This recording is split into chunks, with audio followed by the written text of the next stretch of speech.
Le thème du jour est une invitation justement pour celui qui s'identifie en tant que chrétien et qui désire connaître son Seigneur et son Sauveur Jésus-Christ. Les questions qui se posent justement, c'est pourquoi le connaître devrait être notre seul but.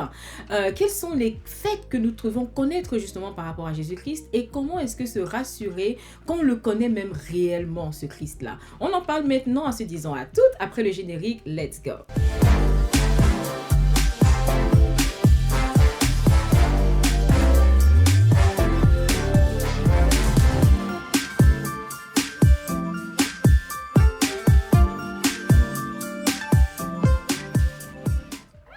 Hello The Christ Lover et bienvenue dans ce nouveau numéro de The Christ Lover Show, l'émission qui a pour mission de contribuer au développement spirituel et personnel du chrétien et de nouveaux entrepreneurs. Alors le sujet d'aujourd'hui va traiter de la connaissance de Christ et le thème justement c'est tout simplement comment connaître Christ aujourd'hui. Pour en savoir plus par rapport à cette thématique, je t'invite à me rejoindre justement dans la rubrique Pain du jour et je te dis à toutes après.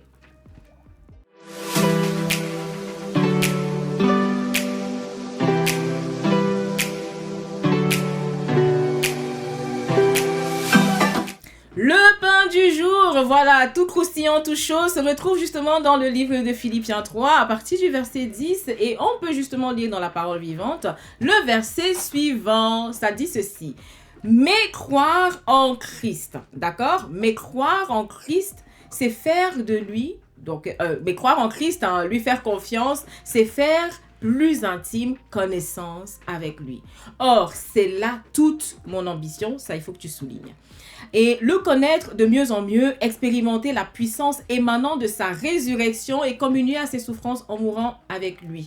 Oui, j'aspire à être continuellement transformé en partageant sa mort. Quel puissant verset. Alors, la première interrogation qui m'a interpellée justement alors que j'ai lu ce verset est la suivante. Pourquoi est-ce que ça devrait être notre seul but de connaître, de désirer connaître justement le Christ? Pourquoi ça devrait être notre ambition? Alors, tout simplement parce que dans un premier temps, la vie éternelle consiste à connaître justement lui, Jésus, c'est-à-dire Jésus-Christ, bien évidemment, à le connaître lui, le seul, l'unique, justement, le véritable Dieu, comme justement indiqué justement dans le livre de Jean 17 à partir du verset 3. Et aussi, dans un deuxième temps, la parole de Dieu nous dit que c'est parce que l'Esprit est la source de vie. Et en effet, justement, comme Christ est en nous, nous avons été déclarés justes en Christ. Et si l'esprit de celui qui a ressuscité justement Christ d'entre les morts habite en nous, celui qui a ressuscité Christ rendra aussi la vie à nos corps mortels par son esprit qui habite en nous, comme on peut le lire justement dans Romains 8, à partir du verset 10 au verset 11. La deuxième question qui m'est venue quand j'ai justement lu le pain du jour, le verset du pain du jour aujourd'hui, c'est que, mais quels sont justement les faits qu'il faudrait considérer, connaître sur Christ ? Quels sont les faits qu'on doit savoir? Alors, ce qu'il faut déjà savoir dans un premier temps, c'est que nous sommes appelés à l'écouter et à faire confiance à Dieu, le Père qui l'a envoyé justement pour qu'on ait la vie éternelle. Et pourquoi est-ce qu'on doit le faire? Simplement parce que on doit être en capacité de posséder la vie éternelle, on doit avoir la capacité de passer de la mort à la vie et on ne doit plus vivre dans la condamnation, on doit refuser la condamnation quelle qu'elle soit, d'où qu'elle vienne. Et ça, tu peux le lire justement dans 1 Jean 5, à partir du verset 24. Nous devons aussi savoir ce Christ que quoi? Qu'il a reçu l'ordre de donner la vie, de reprendre la vie et que personne ne peut la lui ôter. Ça veut dire que quoi? En Christ, ta vie ne peut pas être arrachée. En Christ, parce que tu as cru en lui, tu ne peux pas voir quelqu'un qui te veut du mal arracher ta vie comme ça. Ben non, ta vie est là en Christ. Et lui-même, sa vie, personne ne peut la lui ôter. C'est lui qui a décidé de la donner. Et ça, tu peux lire justement dans Jean 10 à partir du verset 18. Nous devons aussi savoir que Christ est placé au-dessus de toute autorité. Il est placé au-dessus de toute puissance. Il est placé au-dessus de toute domination, de toute souveraineté. C'est-à-dire que son nom est puissant. Son nom est au-dessus de tout autre nom qui peut être invoqué justement dans le siècle présent et même dans le siècle à venir. C'est le nom de qui est au-dessus, Malam? C'est le nom de qui? De quel marabout? C'est le nom de quel Dieu dans ta famille, dans tes ancêtres? C'est quel Dieu qui peut avoir un nom au-dessus de Jésus là? Hein? Personne, aucun. Et ça, tu peux le lire justement dans Ephésiens 1 à partir du verset 19 au verset 21. Et donc, quand j'ai lu le verset du jour aujourd'hui, la troisième interrogation qui m'est venue justement, c'est mais comment est-ce que je fais pour savoir, comment est-ce que toi tu fais pour savoir que tu connais même Christ? C'est une chose de dire que oui, j'ai accepté Jésus-Christ comme mon Seigneur et Sauveur, mais c'est une autre chose de dire que tu le connais. Connaître quelqu'un, c'est être intimement lié à lui. Alors, comment est-ce que tu fais pour savoir que tu le connais? Eh bien, la solution, la réponse justement à cette question réside dans un seul mot qu'on veut dire quoi? Obéissance. Tu sais que tu connais Christ quand justement tu obéis à ses commandements. En effet, tu peux lire justement avec moi d'ailleurs dans 1 Jean à partir du verset 1 Jean 2 à partir du verset 3 au verset 5, la parole de Dieu nous dit ceci: nous saurons que nous l'avons réellement connu si nous conformons notre vie à ses commandements. Donc, si quelqu'un dit je le connais et s'il ne suit pas ses directives, ses instructions, c'est tout simplement un menteur. Et donc, il prouve que, justement, la vérité n'est pas en lui. Par contre, celui qui fait quoi? Qui observe sa parole. Celui qui fait quoi? Met en pratique sa parole, qui garde sa parole, observe justement, montre par là qu'il aime Dieu de façon excellente, exquisite, parfaite, comme on peut parler avec l'accent un peu canadien, d'accord? Donc, c'est le signe qui te permet en fait de savoir que tu lui appartiens. Voilà, c'est ce que ça veut dire. Donc, il n'y a pas deux chemins. L'obéissance est, comme on dit en anglais, the metric. C'est la barre qui te permet de jauger si tu connais réellement Christ ou pas. Alors, pourquoi est-ce que nous devons obéir? Pourquoi est-ce que tu dois obéir à Christ? Quels sont même les bienfaits de cette obéissance-là que tu dois pratiquer au quotidien, des directives? Quels sont les bienfaits? En fait, on obéit à Christ parce que aimer Dieu, c'est garder sa parole, c'est mettre en pratique ses commandements. Et ça, tu peux lire justement dans 1 Jean 5 à partir du verset 3 à 5. C'est tout simplement pour cette raison que tu dois obéir. Et aussi parce que justement, Dieu a déjà ouvert ton cœur. Il t'a libéré. Quand tu as accepté Jésus-Christ comme ton Seigneur et Sauveur, en fait, il a libéré ton esprit de la captivité d'où est-ce qu'elle était. Et justement, maintenant que tu es libéré, tu n'as plus de poids, tu n'as plus de fardeau qui pourrait t'empêcher justement de ne pas lui obéir. À part ta chair là, que tu peux dompter d'ailleurs. Quoi d'autre peut t'empêcher de mettre en pratique la parole de Dieu? Quelle est la chose qui peut t'empêcher de dire que tu obéis à la parole de Dieu? Rien, tout simplement. Alors, trop de pain assèche la gorge. Je te retrouve justement après quelques instants, après la pub, justement, dans la rubrique prochaine qui est la rubrique mise en pratique. On est parti, let's go.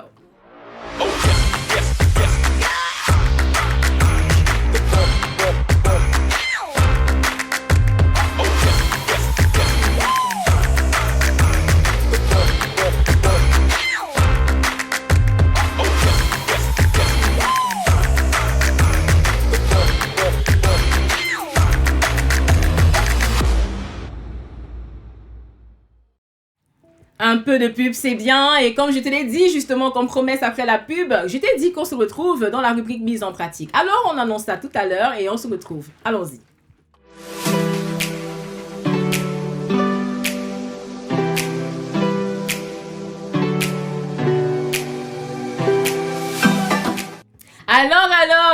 Alors, Christ Lover, comment est-ce que tu peux approfondir la connaissance que tu as de Christ aujourd'hui même? Effectivement, tu peux commencer déjà en priant. La première chose que tu peux faire, c'est prier. Mais pas prier juste les sortes de prières que tu fais déjà quotidiennement. Mais dans ces points de prière, il y a un point de prière que tu peux demander à Dieu, qui est justement, Seigneur, donne-moi d'avoir un cœur qui désire de faire ta volonté. Donne-moi, Seigneur, un cœur qui aspire à faire ta volonté. Donne-moi un cœur désireux. Donne-moi un cœur assoiffé. Je veux un cœur qui soupire après toi et après tes désirs. Donc voilà un point de prière que tu peux demander justement quotidiennement dans ton interaction avec Dieu pour pouvoir évoluer justement dans ton obéissance avec lui. Une autre chose aussi, c'est que tu peux essayer vraiment de devenir, d'aspirer à être intentionnel, de passer à l'action et agir face aux instructions, aux directives, aux soupirs que le Saint-Esprit te met à cœur, que tu reçois dans tes temps de dévotion, de prière, de méditation, de lecture de la parole et même les temps où tu vas à l'église. Et oui, effectivement, lorsque tu reçois justement une instruction de faire quelque chose, tu ressens une impulse, quelque chose, assure-toi, sois discipliné pour pouvoir mettre en pratique justement ces choses que tu ressens quotidiennement.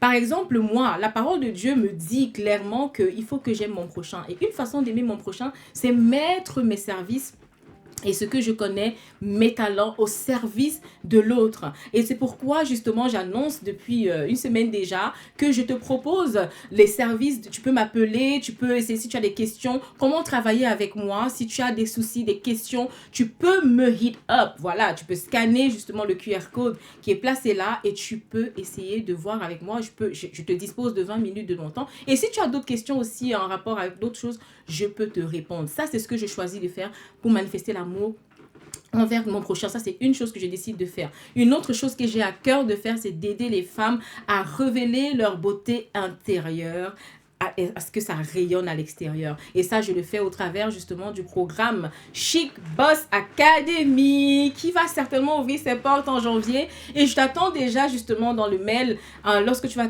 scanner le QR code.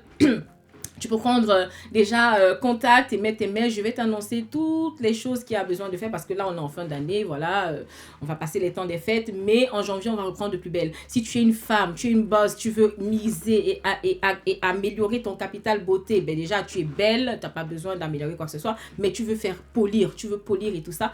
Je t'offre justement au travers de la Chic Boss Academy un programme spécial qui va t'aider dans ce sens-là. Donc c'est ce que moi je fais et moi je veux savoir, mets-moi en commentaire, comment est-ce que toi tu mets en pratique la parole que Dieu te demande de faire. Comment est-ce que tu lui obéis? Ça, c'est les instructions qui m'a mis personnellement à cœur. Et je partage ça avec toi aujourd'hui. Je ne me lance pas comme ça pour me lancer, juste pour dire, pour faire genre. Non, mais je le fais parce que j'ai reçu ça dans mon cœur et j'ai dit, ok Seigneur, moi, les gens qui me connaissent savent. Moi, j'ai fui d'affaires de maquillage, de beauté ou quoi que ce soit. Mais là, je le lance parce que je ressens ça vraiment à cœur qu'il y a des femmes qui veulent développer leurs compétences. Et voilà, la Covid nous a montré que, à tout moment, là, si ça ferme, là, t'es dans une démon en fait. Donc voilà.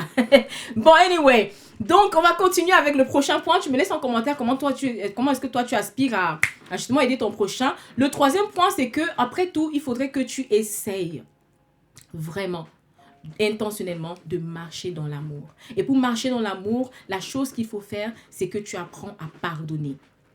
Il n'y a pas d'amour comme pardon. Ma maman, une de mes mamans, justement, lorsqu'on a fait des interviews ici, et je te mets justement le lien de l'interview là en bas, elle a dit que l'amour, en fait, le pardon, c'est la preuve qu'on a aimé. Et donc, ça, c'est maman Joséphine qui l'a dit, et je le dis ici, coucou à maman, voilà. Donc, le pardon, c'est la preuve que tu as aimé. Donc, il faut que tu apprennes à demander pardon. Mais il y a 3 dimensions. Il faut que tu apprennes à te demander pardon d'abord déjà à toi-même. Il y a des résolutions, nous sommes en fin d'année. Tu as pris des résolutions au début de cette année. Je vais faire X, je vais faire Y, je vais faire Z. Et tu arrives, tu te rends compte que le bilan, il est négatif. Tu n'as rien fait de tout ce que tu t'es dit de faire.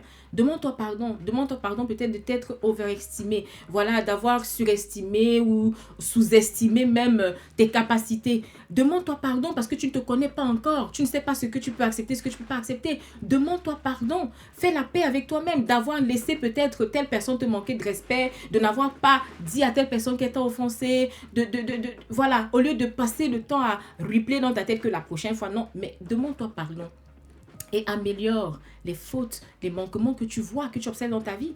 Après, tu apprends aussi à demander pardon aux autres. Si tu ressens dans ton cœur que tu as offensé X personne, va lui demander pardon en toute humilité.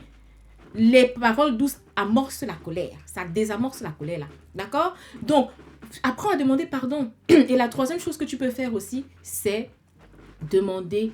Voilà, il y a le fait de demander pardon à toi, il y a le fait de demander pardon à ton prochain, et il y a le fait de demander pardon à autrui. Donc, à ton prochain, à autrui. Donc, c'est en fait ça. Tu demandes pardon tout simplement. C'est ça l'amour. C'est ça qui te permet de voir que tu peux marcher justement dans l'amour et que tu es quelqu'un qui aspire à obéir à la parole de Dieu. Parce que effectivement, même le commandement que Dieu nous demande, c'est aime ton prochain comme qui? Comme toi-même. Donc, si tu n'apprends pas à te pardonner, je ne sais pas comment tu pardonneras à l'autre. Donc, c'est après la pub que je te dis que je te retrouve justement pour la rubrique son du jour. Et on se retrouve tout à l'heure.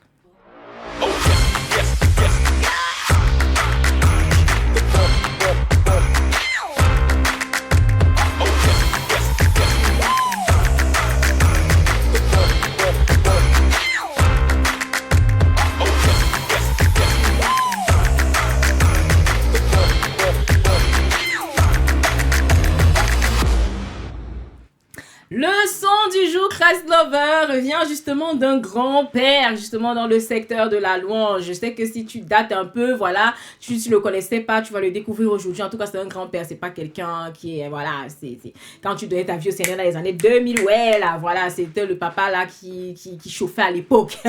Et justement, il a des grands classiques. Et ce monsieur n'est nul autre que justement le grand Don Moen. Donc voilà, et aujourd'hui, je te sers un de ces classiques avec le titre Come to the River of Life. Le texte est en anglais, mais je vais le traduire, mais je te le dis d'abord en anglais avec ma petite voix de chantre là. Donc voilà comment est-ce que les lyriques vont. Come to the river of life. You will find healing there. Come to the river of life. Come and drink freely here. Come if your heart is searching. Oh, come if your soul is thirsty. Draw near and drink of the mercy of Jesus Christ at the river of life. Ces lyriques sont puissants. On vient de te parler de connaître Christ. Tu ne peux pas connaître Christ si tu ne viens pas à sa rivière, lui qui est la source de vie, pour boire à ses pieds. Tu ne peux pas le faire. En fait, le lyrique dit simplement, viens à la rivière de la vie. Tu y trouveras la guérison. Viens à la rivière de la vie. Viens et bois librement ici. Viens si ton cœur est en quête. Viens si ton âme a soif. Approche-toi et bois de la miséricorde de Jésus. Oh oui! Et de la rivière de la vie.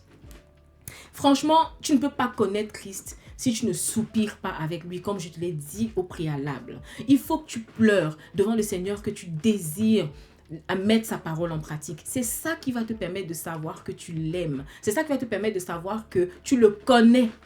Donc, soupire après lui et commence à mettre en pratique ce qu'il te met à cœur de faire. Moi, je suis en train de sauter le pas. Je ne sais pas si ça va donner, mais je fais par la foi. Et toi aussi, je t'attends à ce que tu fasses par la foi. Mets en commentaire justement cette émoticône si tu prends l'engagement aujourd'hui de connaître Christ davantage en lui obéissant. Et mais là, si tu me suis aujourd'hui et que quelqu'un t'a invité et que tu ne connais pas encore le Seigneur, tu n'as pas encore donné ta vie à Christ, alors je te mets à l'écran justement à ma gauche ou à ma droite la prière du salut qui va te permettre justement de bâtir une alliance avec le Christ. Et tu peux justement commenter justement cette émoticône en bas pour dire que TCL, tu mets juste TCL et je prendrai contact avec toi. Je me mets à ma disposition, effectivement, comme je t'ai dit, si tu veux contacter pour travailler avec moi.